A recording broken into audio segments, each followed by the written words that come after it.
Halo teman-teman. Assalamualaikum warahmatullahi wabarakatuh teman-teman. Masya Allah, saya tuh udah janji hari ini mau live tentang suami yang gadget addict gitu kan, atau game addict. Tapi sebetulnya saya sendiri juga sebelum melakukan yang namanya itu live terkait dengan materi tentang suami, saya selalu diskusi dulu sama suami saya gitu. Jadi jangan sampai saya hanya melihat dari sisi istri saja, padahal istri dan suami itu dua hal yang berbeda. Laki-laki dan perempuan punya karakter yang berbeda gitu. Jadi saya banyak ngobrol dulu sama suami, gimana sih ya kalau misalnya seorang suami itu sampai addict dengan yang namanya gadget ataupun yang namanya game gitu, yang konon katanya di era pandemi saat ini yang namanya gadget atau yang namanya games itu traffic untuk pergerakannya itu sangat naik, sangat melesat gitu. Yang namanya internet, penggunaan internet itu bisa ribuan persen gitu ya kenaikannya. Karena apa? Orang pada stay di rumah, kemudian kadang-kadang mereka bingung mau ngapain. Nah, saya kepengen share tentang hal ini. Jangan sampai teman-teman juga mungkin sekarang yang lagi bingung terkait dengan kebiasaan suami yang tiba-tiba berubah. Dulu enggak teh gitu, awalnya enggak kok, suami saya enggak gadget addict, tapi sesudah masa pandemi ini kenapa dia jadi addict dengan yang namanya gadget. Atau memang sebelum ada pandemi ini juga suami saya memang sudah gadget addict teh gitu, dan saya nggak tahu harus gimana. Bahkan ketika pulang kerja, salah satu yang dilakukan oleh suami itu adalah pegang handphone sampai malam, bahkan sampai tengah malam, bahkan sampai dini hari, kemudian kurang tidurnya, kemudian kurang istirahatnya, sehingga kalau mau berangkat kerja marah-marah gitu kan karena telat atau seperti apa. Dan saya pikir ini apa ya namanya, hal-hal yang di IDB ini setiap masalah itu kalau perlu kita punya solusinya seperti apa. Saya pengen bahwa di IDB ini bukan hanya ngomongin tentang bisnis, tapi bisa ngomongin tentang banyak hal. Makasih Bi. Kan sari jeruk. Bismillahirrahmanirrahim. Saya pakai tangan kanan ya, tapi karena ini kelihatannya jadi pakai tangan kiri kalau pakai apa namanya tuh yang mirror kayak gini.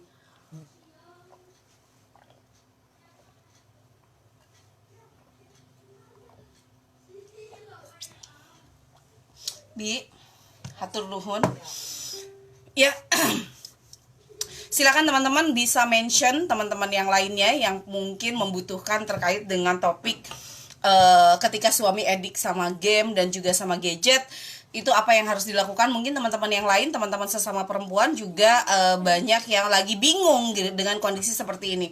Suami kok lebih perhatian sama gadgetnya dibandingkan perhatian sama keluarga atau sama istrinya gitu. Bahkan bisa dibilang ada yang istrinya lagi pada sibuk, lagi ngasuh anak iya, kemudian beres-beres iya, sambil masak pula, tapi kok suami nggak peka ya, dia malah tetap pegang gadget, seolah-olah bahwa gadget itu hanya itulah dunianya gitu. Berbeda dengan dan kemudian kita menjadi iri dengan suami yang sigap gitu.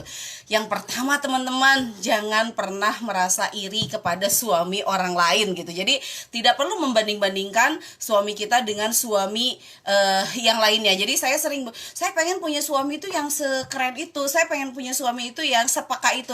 Gak perlu, karena kita sudah memilih suami kita dari awal, kita sudah menentukan bilang yes untuk menjadi istrinya. Maka sekarang tidak perlu dibanding-bandingkan antara suami kita dengan suami orang lain, suami kita dengan suami sahabat kita. Yang harus kita lakukan adalah bagaimana perjalanan pernikahan kita itu menjadi lebih baik dari waktu ke waktu. Nah, nanti teman-teman bisa juga intens untuk bertanya ya kepada saya. Intinya adalah hari ini gimana caranya bahwa suami kita ini bisa lepas dari game atau dari gadgetnya. Lalu kemudian saya kemarin ngobrol sama suami saya, ya kira-kira apa yang harus dilakukan oleh para ibu ya ketika, atau istri ketika suaminya itu mulai gadget addict. Lalu kemudian suami saya bilang, kasih pengganti daripada games atau pengganti daripada gadget itu. Jangan sampai kita sendiri juga sebagai istri ya sudahlah pasrah aja, enggak. Kita harus menemukan satu pola yang paling tepat bagaimana memberikan nasihat terbaik untuk suami. Jadi ingat teman-teman, nasihat terbaik yang dilakukan dengan lemah lembut, yang dilakukan dengan sebaik mungkin, yang dilakukan dilakukan dengan secakap mungkin gitu, tanpa membuat suami itu merasa tertusuk hatinya atau merasa tersinggung dengan apa yang kita bicarakan. Misalnya kerjaannya cuman main gadget aja gitu ya, sini mana gue butuh uang belanja. Jangan dengan sesuatu yang sifatnya itu kasar atau sifatnya itu adalah membuat suami makin terluka dan akhirnya menenggelamkan diri dengan yang namanya gadget atau yang namanya games, karena itulah hiburannya gitu. Bahkan saya sempat bilang juga kepada salah seorang istri yang dia merasa bahwa suaminya lebih memilih gadget atau lebih memilih game dibandingkan dirinya. Tanya pada suami, lebih menyenangkan mana, diskusi dengan saya gitu kan, atau dengan main dengan gadgetnya gitu. Dan ketika jawabannya adalah dengan main dengan gadgetnya, maka kemudian tanya, terus gimana dong, apa yang harus aku lakukan supaya akang atau ayah ini lebih senang diskusi dengan aku gitu kan. Maka fokus kita itu pada akhirnya adalah bukan dengan secara tiba-tiba akan mengambil kegemarannya itu gitu. Karena memang ketika kita ngomongin tentang kecanduan, itu di dalam pikirannya itu adalah hanya game dan hanya gadget, hanya scrolling Facebook saja gitu di pikirannya. Sehingga ketika kita ambil dengan paksa, maka dia akan bereaksi dengan kasar juga gitu kan. Jadi yang harus dilakukan adalah pelan-pelan. Kita ajak pelan-pelan suami kita diskusi dengan sangat baik dengan suami kita. Ayah tahu nggak gitu kan, kalau ternyata games itu begini gitu. Bunda baca di sini games itu begini loh ya gitu. Ayah ayah tahu nggak gitu, kalau kebiasaan ayah seperti ini bisa menular loh ya sama anak-anak kita gitu. Jangan sampai anak kita juga jadi kecanduan games gitu. Tapi kita ngomongnya dengan cara yang lebih lembut, cara yang komunikatif gitu. Jadi jangan dengan wajah yang terlihat kesalnya, jangan dengan wajah yang bisa dibilang itu kecewanya terlihat banget gitu. Tapi memang benar-benar harus dengan bahasa-bahasa yang memang kalau kita bilang suami kita juga merasa tidak tersudutkan dan juga tenang gitu. Jadi saya ngobrol, tapi kan ya tidak mudah, saya bilang gitu ya ke suami saya, tidak mudah untuk kita lagi kesal kemudian kita berkomunikasi dengan suami itu dengan ya kayak yang orang bahagia aja. Ya suami saya bilang memang tidak mudah, tapi itulah salah satu syiar atau salah satu dakwahnya seorang istri itu kepada suami adalah ya, karena sebabnya adalah suami itu adalah imam yang seharusnya dia itu jalannya lurus gitu, sehingga si istri itu bisa ngikutin. Tapi sekarang jalannya lagi belok gitu. Nah, gimana caranya seorang istri yang harusnya ngikutin dia sekarang harus benah-benahin gitu, yang pastinya sangat tidak mudah. Makanya kata suami saya, sebelum kemudian kita melarang ini dan itu gitu kan kepada suami kita, yang harus dilakukan adalah memperbaiki dulu sang istri itu, memperbaiki pola komunikasinya, memperbaiki rasa syukur ya gini. Oke lah, suami saya sekarang lagi lagi gadget addict gitu ya. Mungkin kita harus cari latar belakangnya gimana. Karena dulu pun sebetulnya suami saya juga tidak gadget addict misalnya. Kita cari, misalnya kita bisa tanya juga sama suami, ayah awalnya ayah suka game itu gimana sih ya ceritanya gitu, awalnya kemudian ayah ingat terus sama games itu gimana. Jadi diajak diskusi. Makanya suami saya bilang, Bun, sebenarnya yang paling ngangenin para suami itu adalah ketika istrinya itu selalu meneduhkan dalam berbagai situasi gitu. Jadi bisa dibilang kalau saya pun salah gitu sebagai seorang suami, istrinya itu tidak mencecar gitu dengan kamu salah, kamu ini, tidak seperti itu. Tapi bagaimana, kan sebenarnya dia juga tahu gitu, edik games atau edik handphone itu tidak baik untuk dia sendiri sedang mencari tahu gitu gimana caranya dia bisa lepas dari yang namanya gadget edik ini, tetapi dia belum tahu caranya. Nah, ketika kemudian istrinya menawarkan gitu kepada dia untuk memecahkan persoalan ini, pasti itu akan bikin perasaannya menjadi lebih adem. Nah, kemudian apalagi ya yang harus dilakukan oleh seorang istri?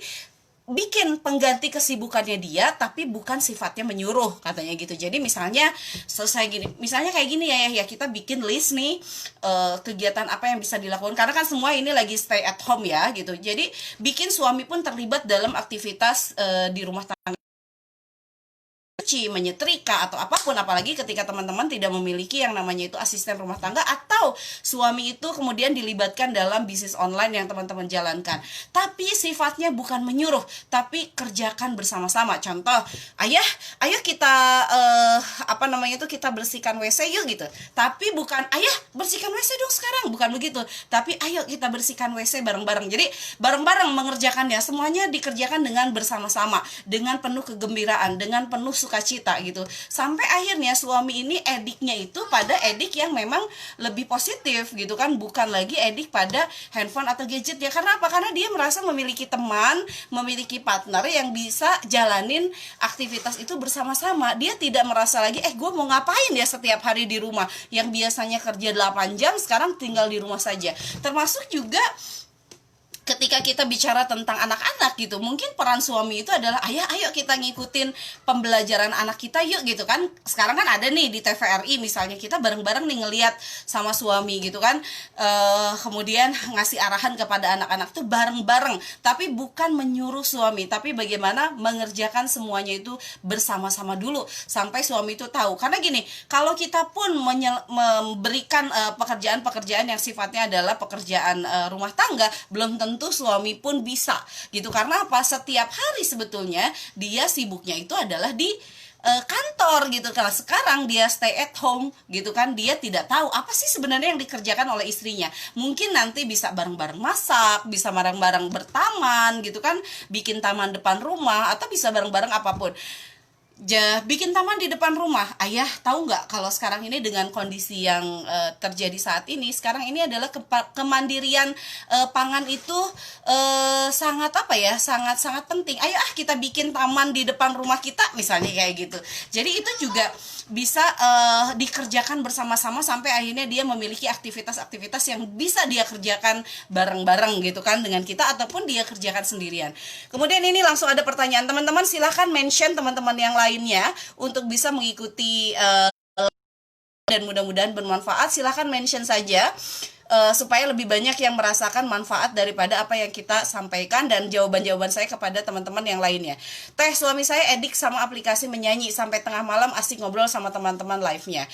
Saya maklum karena hobi suami memang menyanyi, tapi yang saya sebel sekarang suami abai ke saya, cuma butuhnya saja, terus baru inget ke saya, selebihnya seharian full asik sama aplikasi nyanyi itu. Gimana? Kesal, mau nasihatin dia, jawabannya daripada aku buang duit ke karaoke mending di HP. Saya harus gimana? Sama gitu kan, kalau kita lagi seneng, biasanya lagi edik, kita tuh memang paling susah untuk dikasih nasihat, karena ya itu selalu ada yang namanya itu perbandingan gitu, selalu ya daripada ke karaoke lebih baik nyanyi seperti ini. Nah, bikin Mbak Intan itu bikin kegiatan-kegiatan apa yang memang bisa dikerjakan bareng sama suami. Misalnya, ayah bantuin bunda yuk bersihin taman. Ayah ayo ini, kita bikin list hal-hal apa yang bisa kita kerjakan bersama suami gitu kan, kita bikin list seperti itu. Nah, misalnya juga ayo kita hatam Quran yuk dalam 1 bulan, kita kerjain bareng-bareng gitu kan. Ayo kita pokoknya bikin kegiatan-kegiatan yang memang bisa dijalankan bersama dengan suami. Jangan sampai kita sebelnya itu kemudian mengganggu keharmonisan rumah tangga kita. Jangan gitu. Jadi kita tetap harus melakukan yang namanya sentuhan-sentuhan yang halus gitu kan nih, kata Mbak Nur Isnani, disentuh halus Mbak gitu kan gitu. Ya jadi sentuhan-sentuhan, ayah dia lagi senang nyanyi, ya gimana kalau misalnya nyanyinya itu dari jam sekian sampai jam sekian gitu kan, sisanya ayo kita bantuin bunda nih, rumah mulai berantakan, ayo kita beresin gudang bareng-bareng ya. Jadi intinya adalah suami merasa dia tidak memiliki kesibukan lain, sehingga akhirnya kesibukan dia ya hanya dengan aplikasi menyanyi itu gitu.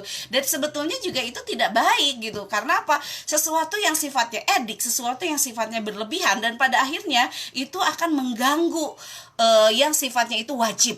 Bisa jadi sholatnya jadi terburu-buru gitu kan, bisa jadi baca Qur'annya lupa, bisa jadi yang lainnya gitu. Maka tugas kita sebagai seorang istri tetap adalah membantu suami untuk on the track lagi gitu. Jangan sampai suami dibiarkan gitu saja dan kita cuma sebel saja tanpa memiliki yang namanya itu solusi apa yang harus dilakukan karena takut berantem atau apa. Tapi kita penting sekali seorang istri itu tetap memberikan yang namanya nasihat-nasihat yang memang bermanfaat untuk suami kita. Tapi tentu dengan, sekali lagi, dengan pola komunikasi yang memang selembut mungkin gitu. Dan fitrahnya kita seorang perempuan itu adalah dianugerahi kelembutan, sehingga akhirnya kelembutan itu yang bisa kita gunakan untuk apa? Untuk mempengaruhi suami kita gitu. Makanya ada peribahasa kayak gini teman-teman, laki-laki itu hanya bisa takluk pada 3 hal: harta, tahta, dan wanita.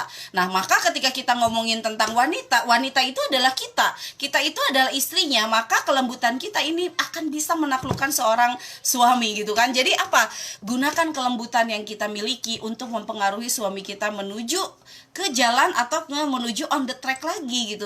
Jangan sampai mau itu sifatnya menyanyi, mau sifatnya itu adalah games, mau sifatnya itu adalah main Facebook gitu. Itu tidak boleh berlebihan sama sekali. Bahkan saya pernah bilang kepada ibu-ibu yang ada di IDB pun, bahwa yang namanya megang gadget pun harus yang namanya itu diatur gitu. Jangan sampai suami pun merasa gara-gara bisnis online gitu, kemudian istrinya lupa sama keluarga gitu. Karena apa? Karena hobinya adalah pegang gadget. Dan itu alasan daripada seorang pebisnis online, ya soalnya takut ada yang pesan, soalnya nanti saya jadi slow respon kalau gadgetnya tidak dipegang. Tidak juga seperti itu. Pebisnis online pun tetap dia harus punya waktu kapan fast respon dan kapan slow respon. Jadi tidak selalu karena kita berbisnis online kemudian kita pegang handphone terus. Contohnya lagi, saya sendiri sebenarnya paling aktif untuk pegang handphone itu sampai jam 11 siang gitu kan. Itu pun sudah disambung. Jadi biasanya saya kalau pagi-pagi itu bangun tidur, kemudian tahajud, baca Quran, kemudian baru saya masuk ke pembinaan kepada jaringan. Kemudian setelah itu saya masuk dapur, kemudian olahraga, saya pegang gadget lagi sekitar jam 8 sampai jam 11 pagi. Setelah itu saya dibuka saja sesekali gitu kan, dibuka sesekali. Kalau memang harus saya balas, ya saya balas saat itu. Jadi teman-teman yang inbox saya, kalau udah sore-sore gini saya jarang buka kembali inbox gitu kan. Jadi mohon maaf, saya tidak selalu fast respon. Bahkan kemarin itu waktu lebaran saya 2 hari itu cuman aktif mencet status saja, tapi saya juga tidak bukain WA, tidak bukain inbox, karena memang jumlah inbox ataupun WhatsApp yang masuk ke saya juga jumlahnya sangat tinggi gitu. Jadi saya memang sengaja tidak buka. Karena apa? Kalau sekali buka ya mau nggak mau kita harus bukain semua gitu. Kemudian Mbak Intan, sudah pernah saya tegur baik-baik, saya bilang saya merasa diabaikan untuk sholat sih masih tetap tepat waktu. Suami memang tipenya mageran teh, gimana dong, sulit disuruh gerak kalau nggak maunya dia. Nah itu Mbak Intan, yang namanya kita sebagai istri harus tetap yang namanya itu punya konsep ikhlas dan sabar gitu. Jadi jangan sampai baru sudah pernah, berarti berapa kali sih menegur baik-baik gitu kan. Sholatnya tepat waktu, baca Qurannya gimana, puasanya bagaimana, kemudian perhatian pada anak seperti apa gitu. Jadi diingatkan terus sampai beliau paham bahwa istrinya butuh dia, anak-anak butuh dia gitu. Jadi bicara atau berkomunikasi dengan suami jangan 1-2 kali gitu.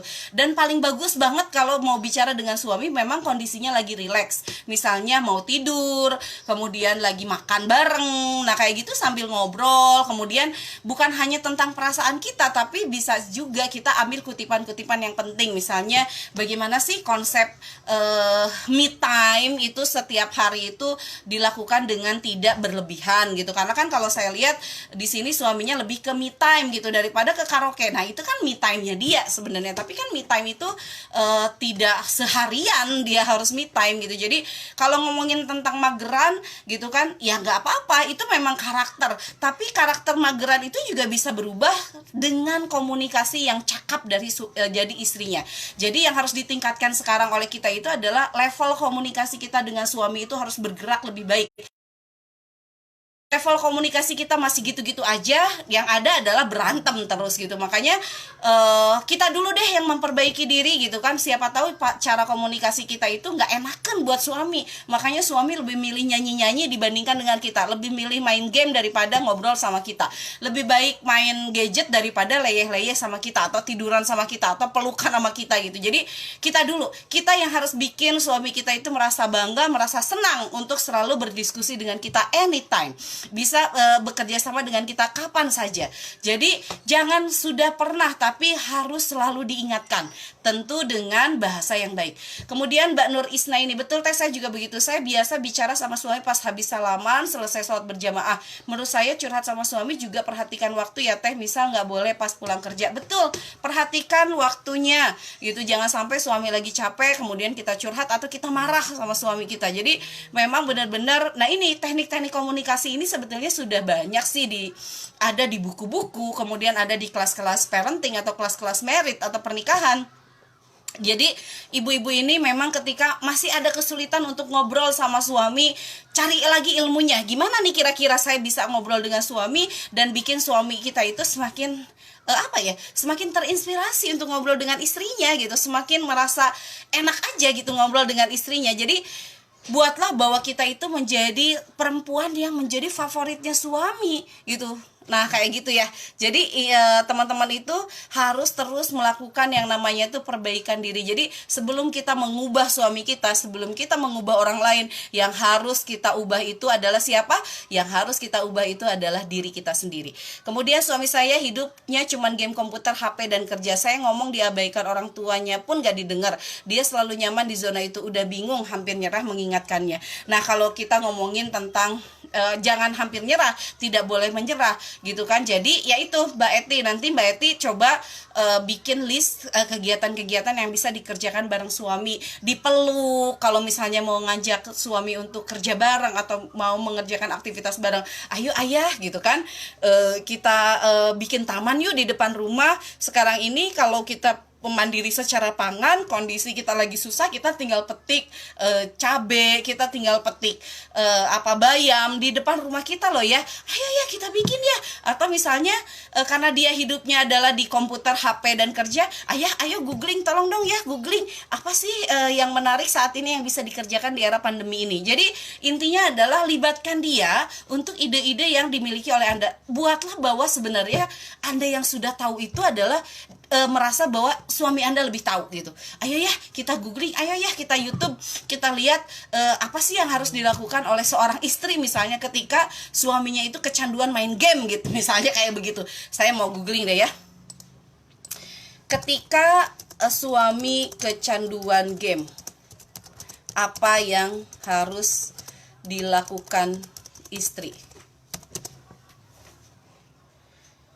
Nih, lihat teman-teman, ini kalau misalnya nih teman-teman, aduh aku masih nggak kebayang nih teh mau seperti apa. Lihat, ketika kita searching di Google aja, ketika suami kecanduan game apa yang harus dilakukan istri, lihat. Carilah solusi jangka panjang yang dapat diikuti dan diulang setiap hari. Kegiatan-kegiatan di rumah tangga bisa diulang setiap hari. Apakah itu membereskan WC atau membersihkan WC atau apa. Kemudian dorong suami untuk mengejar hobinya. Ayah, hobi ayah apa sih gitu ya.